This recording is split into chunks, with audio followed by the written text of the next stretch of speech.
Hello hi అండి, అందరికీ నమస్కారం. అందరు ఎట్లున్నారు? మంచిగా ఉన్నారా? నేను కూడా చాలా బాగున్నానండి. మీరందరూ కూడా మంచిగా ఉండాలని నేను మనస్ఫూర్తిగా కోరుకుంటున్నా. ఈరోజు మా టిఫిన్ వచ్చేసి పులిహోర అనమాట.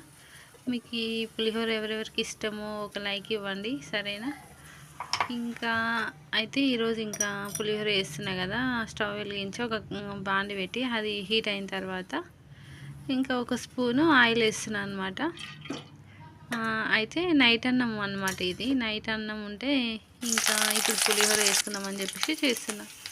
ఆయిల్ కూడా హీట్ అయిన తర్వాత ఇంకా కొద్దిగా కరివేపాకు, అట్లనే ఒక ఆనియన్ వేసి అట్లనే కొన్ని పల్లీలు వేసుకోవాలి. ఇంకా బాగా వేయించుకోవాలన్నమాట.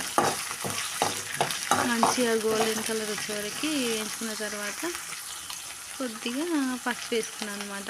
ఇంకా అట్లనే జీలకర్ర, ఆవాలు, ఇంకా మినపప్పు, ఇంకా ఇట్లా మీకు ఏమేమి ఉంటే అవన్నీ వేసుకోవచ్చు అనమాట. నేనైతే ఇంకా పల్లీలు ఉన్నాయి కదా అని చెప్పేసి మినపప్పు ఏం వేయలేదు. ఇట్లా బాగా వేయించుకోవాలి ఇంకా సిమ్లో పెట్టి.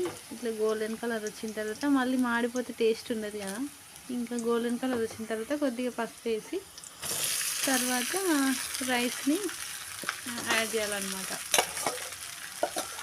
ఇంకా ఈ రైస్ మొత్తం కలుపుకునేటట్టుగా బాగా కలుపుకోవాలి. కొద్దిగా సాల్ట్ వేసుకొని కలుపుకొని ఇంకా తర్వాత మనం తినేటప్పుడు నిమ్మకాయ పిండుకోవాలి. ఒకవేళ చింతపండు అయితే గిట్లా ఇంకా దీనిలోనే మంచిగా ఫ్రై అయ్యేటట్లు చేసుకోవాలన్నమాట. చింతపండు రసం వేసి అది బాగా దగ్గరికి అయిన తర్వాత రైస్ యాడ్ చేయాలి.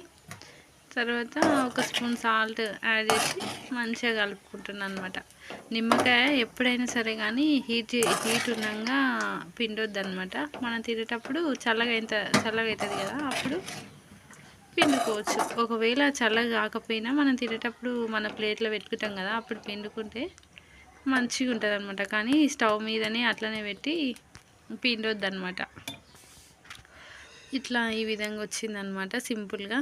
నచ్చిందా మీకు? నచ్చితే లైక్ చేయండి, అట్లనే సబ్స్క్రైబ్ చేయండి.